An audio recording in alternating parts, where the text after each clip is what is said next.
Hello tout le monde, j'espère que vous allez bien. Aujourd'hui on se retrouve pour une nouvelle vidéo. C'est parti. C'est parti.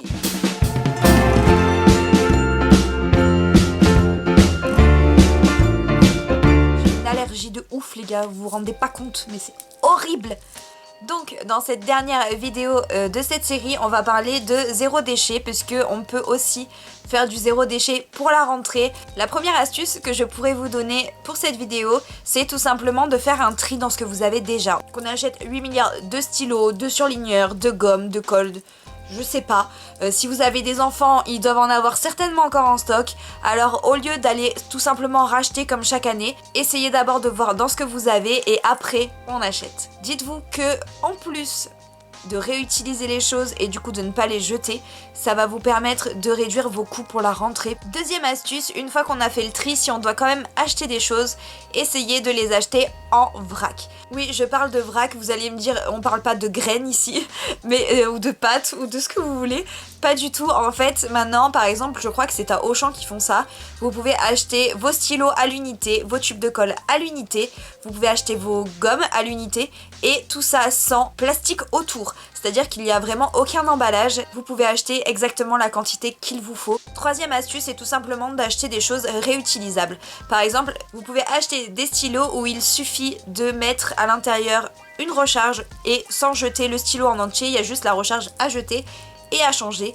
Ça fait quand même un déchet, mais un petit peu moins que s'il y avait tout le stylo à balancer à la poubelle. Vous pouvez aussi faire la même chose avec les critériums, vous avez aussi les stylos plumes.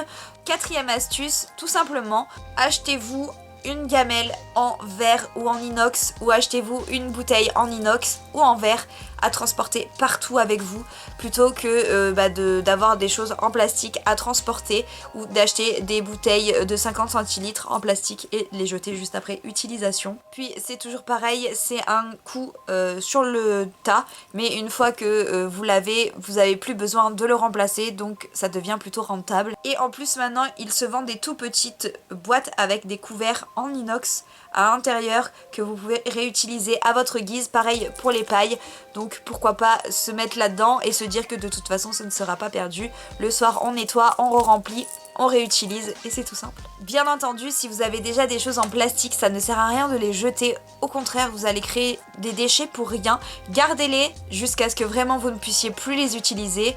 L'astuce numéro 5, du coup, c'est un peu ce que je viens de vous dire. En fait, c'est tout simplement d'éviter le plastique au maximum. C'est souvent un peu plus cher, mais vous savez que c'est des choses qui vont rester. C'est pas des choses qui vont être jetées au bout de 2 ou 3 utilisations.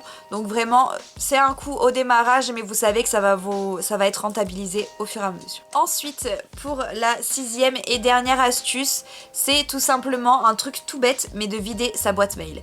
Pourquoi vider sa boîte mail? Parce que tout simplement ça use énormément d'énergie, on ne s'en rend pas forcément compte, mais ça pompe beaucoup d'énergie. Moi la première, je m'abonne à peu près à tout ce qui passe sous ma main, à tous les sites internet sur lesquels je vais. Au final, c'est pas du tout ça qu'il faut faire.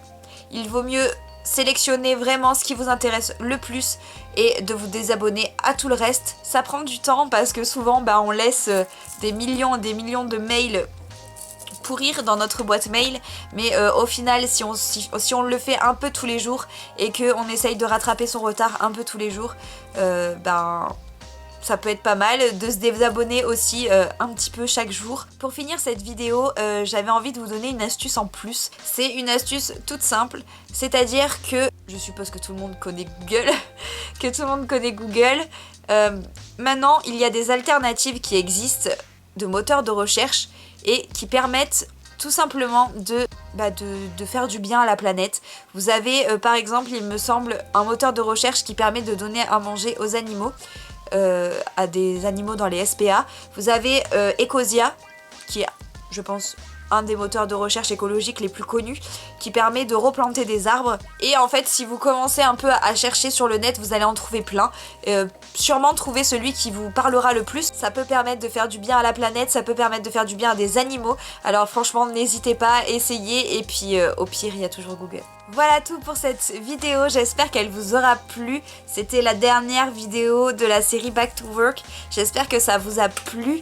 J'ai hésité avant de le faire parce qu'au final, je me suis dit, t'es pas légitime meuf à parler de ce genre de choses. Mais en même temps, c'est des petites astuces que moi j'essaye d'appliquer au quotidien et que je me dis qu'il faut peut-être partager avec les gens parce qu'il y en a peut-être certains qui ne savent pas. Il y en a peut-être qui n'osent pas tenter, qui se disent ouais. Et peut-être que de voir que d'autres gens partent du même point que vous, ça vous aidera à démarrer. C'est donc aussi la dernière vidéo de cette série, le Back to Work. J'espère que ça vous aura plu. N'hésitez pas à me dire en commentaire ce que vous en avez pensé, n'hésitez pas à liker la vidéo si ça vous a plu. J'aimerais bien le refaire chaque année, ça m'a beaucoup plu de faire ça.